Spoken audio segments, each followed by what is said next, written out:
Hi, welcome back to Angie's Pantry. Today's video is going to be how I pressure canned some northern beans. Now the intro is going to follow this, but I wanted to put this in because it's the next day and I want to show you how the beans turned out. Now that was the first time I used Tattler lids.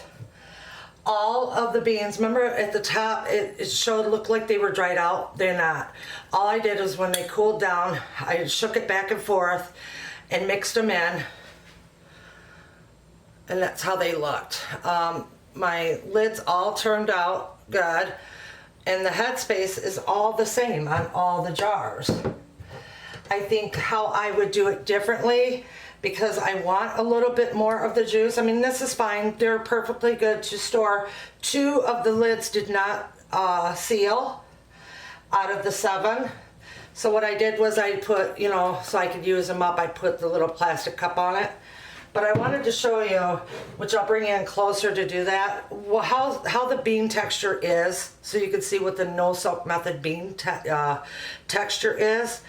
And show you the headspace on all the Tattler, by using the Tattler lids. I'll bring you in closer and show you what the headspace looks like, and then I'll back you back up a little bit and show you the texture of the bean itself. I mean, they're all good, they smell good, they taste good, because I did try a little bit of the bean last night, of the jars that did not can.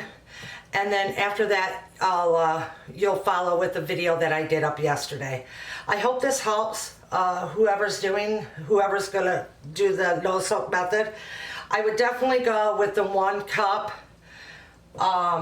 instead of using the cup of the 4th, because you'll get more water, stock versus the thickness like that, unless you like the thickness. It doesn't bother me, so. But yeah.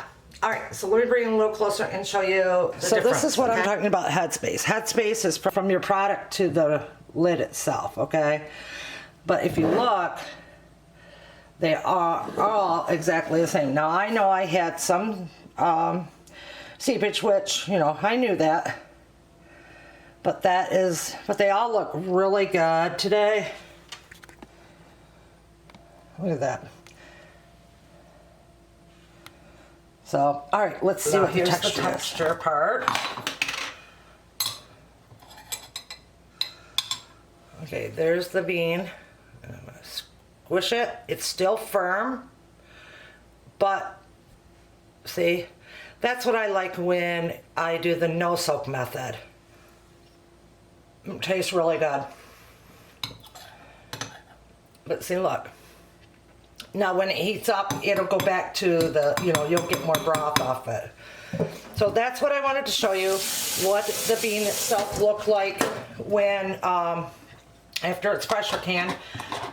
It's still firm, but yet it's still got that soft texture to it, and it tastes amazing. All right, everybody, let's get back to the video. Hi, welcome back to Angie's Pantry. Today we are going to be pressure canning northern beans.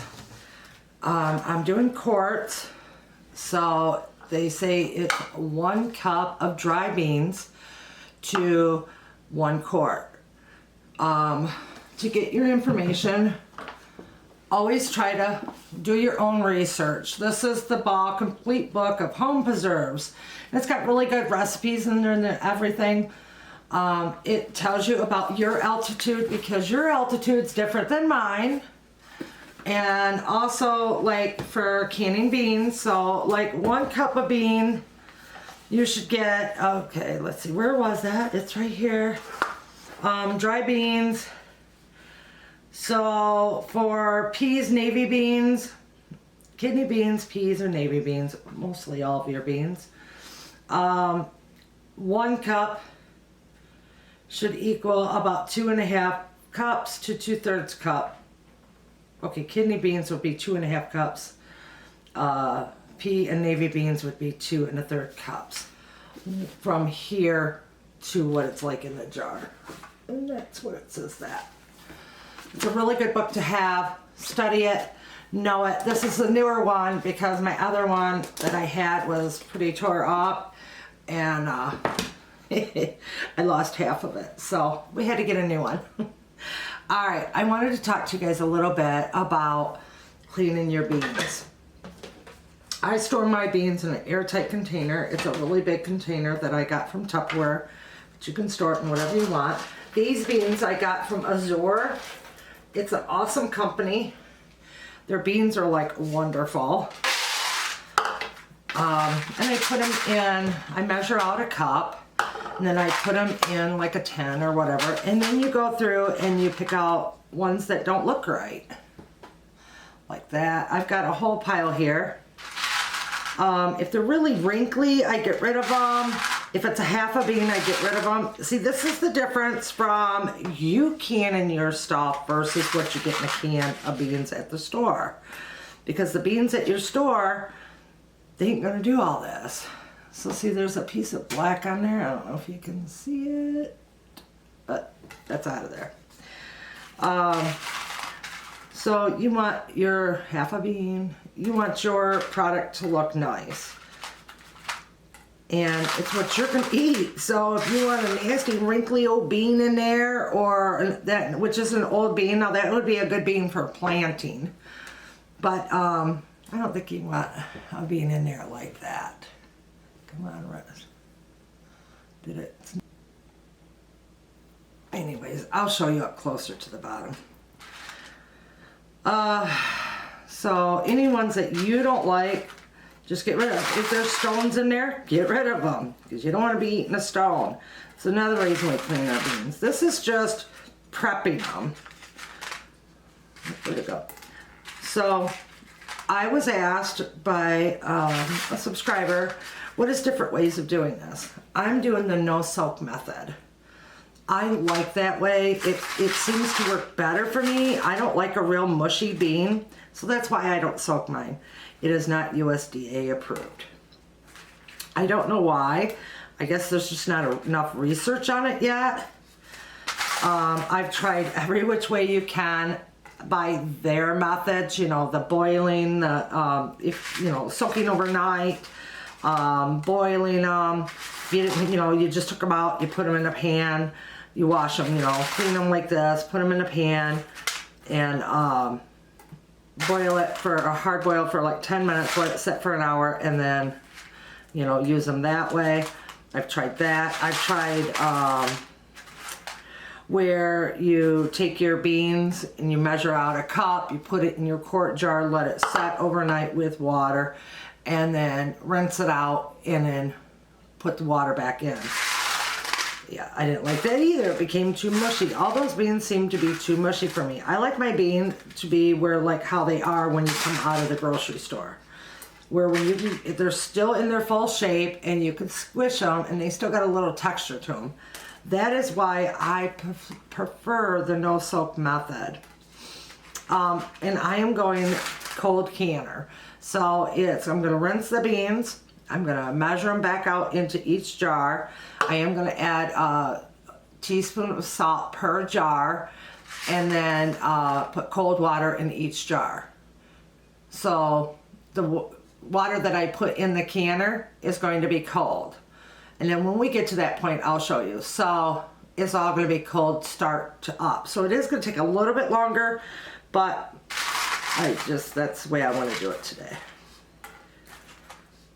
All right, I think I've got these pretty well cleaned. People ask, how much water do you put in your canners? 3 inches of water goes in your bottom of your canner. For me, it's my finger up to here is 3 inches, but Heather from the Needy Homesteader, she had her debubbler and she measured 3 inches, so I did that too, and then she marked it with a permanent marker, so I did that too, and I will show you that later on in the video, because you want to have that 3 inches of water in there. It just makes it, you don't want to ruin your beautiful canner doing, running it with not enough water.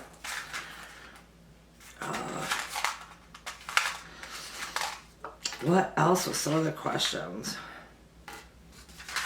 Today is the first time that I'm using Tatler lids. I got mine at, I think it's Tatler.com. I think they are on back order right now, but I ordered 50 of each, regular and 50 of the small, or 50 of the small. Oh Lord, here we go again. So sorry. 50 regular, 50 wide mouth. And then I got the rings that came with it, and then I ordered extra rings. Rubber gaskets, not rings. The rings that go on the jar I have. You can purchase them there too if you need them.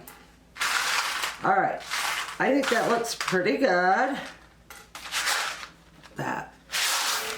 Okay, so because I like to do a cup and a fourth in mine, so mine would be 8 quarts, or 8 cups and 3/4 total.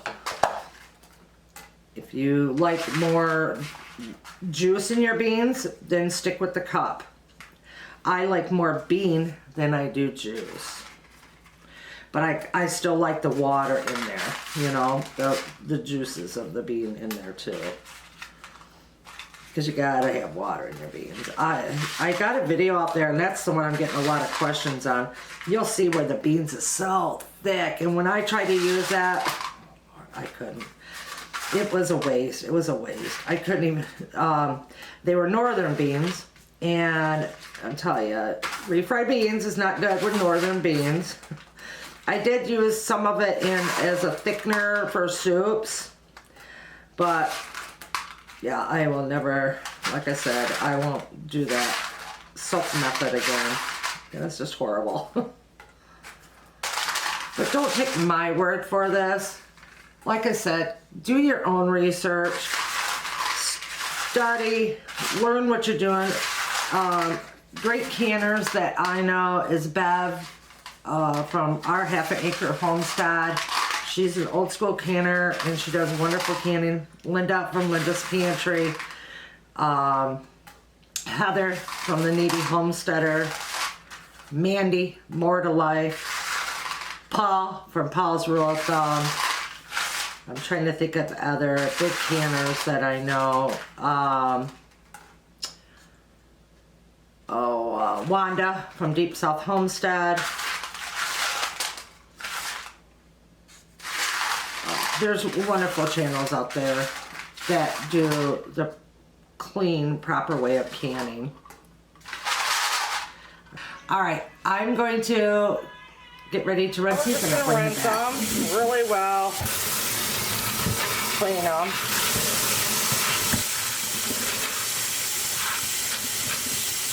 And I'll rinse them the farther down I get to. All right, this is the ones that I took out. See them black? You don't want that stuff in your jars. Because I'm using Tatler lids, I have already washed these really well, rings too, and here's the rings, the rubber gaskets, and I put them together. They come apart like so. And you put them together. Now I do got some my tea kettle cooking over there. I do want to show you when I clean mine, I use a denture brush, and it gets in really well, and it even gets in the corners. It's a kind of cool little tip for cleaning your rings. All right, so while that water's boiling, we'll set those aside. And this is kosher salt. That's there. So I'm gonna put teaspoon in every jar. Get my canner ready, and they say that it's 1 or 3 quarts, but this is what I was telling you about the 3 inches. How Heather from the, so I got my water in my canner. It took 2 of these big pitchers to fill it. I think it's more than 3 quart jars. I don't care what anybody says. Why am I doing this? See, I get to talking and doing that. All right. So let's take a cup of these beans.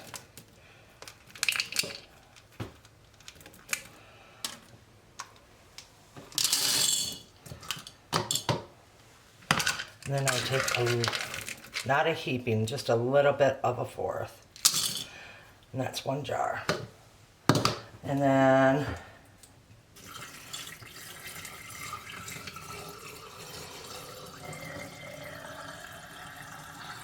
fill it up with cold water. Now I will fill mine with water just above the inch mark because your beans absorb water. Then you can stir the salt around, but you don't have to.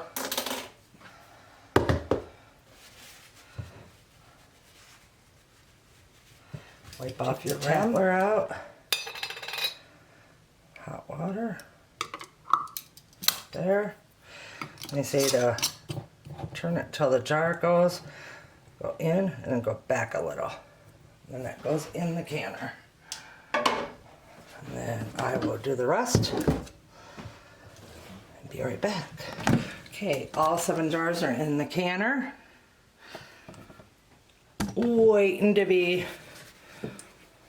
nice and sonified. So I'm taking a little bit of olive oil. This is an all-American. And I'm wiping down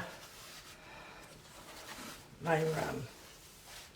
And that helps prevent it from sticking. And then I do this right here too. I've already checked to make sure that there's, you know, light coming through the vent. And then let's hope I put my arrow where it's supposed to be. And I did not.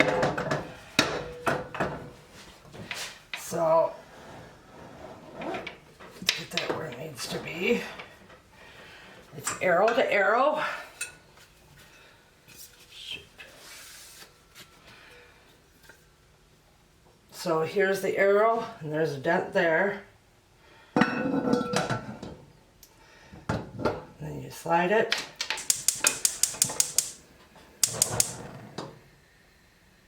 And put it on a medium to high heat.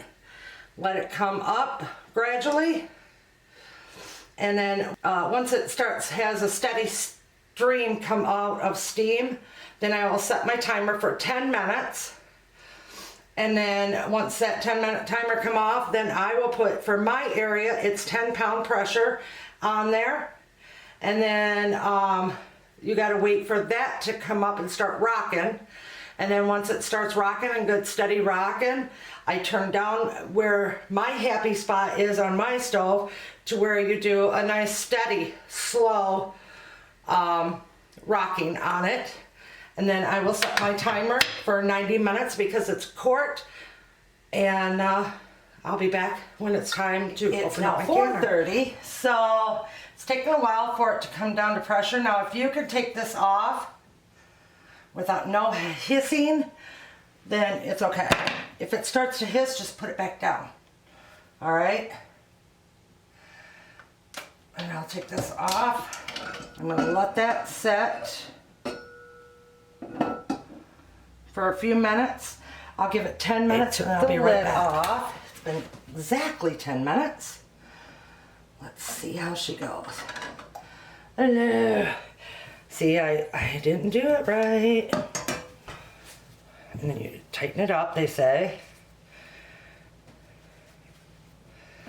So there's the first jar. You can see where some beans are going to be dry. It's my first time using tattlers. I should have went with just the 1 cup. That one looks good. Come on. Tighten it up. Okay, that one didn't need to be tightened. I don't know why. Oh, I didn't add vinegar to my water. Oh no. That's why they're cloudy. Okay, that one tightened up. There, I tightened that one up a little. Next, oh, I got a couple jars that siphoned for sure, and I could tell that with the smell.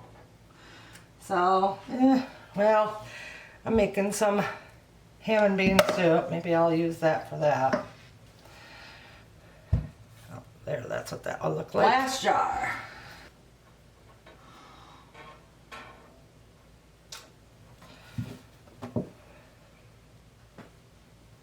Yeah, and they are hot.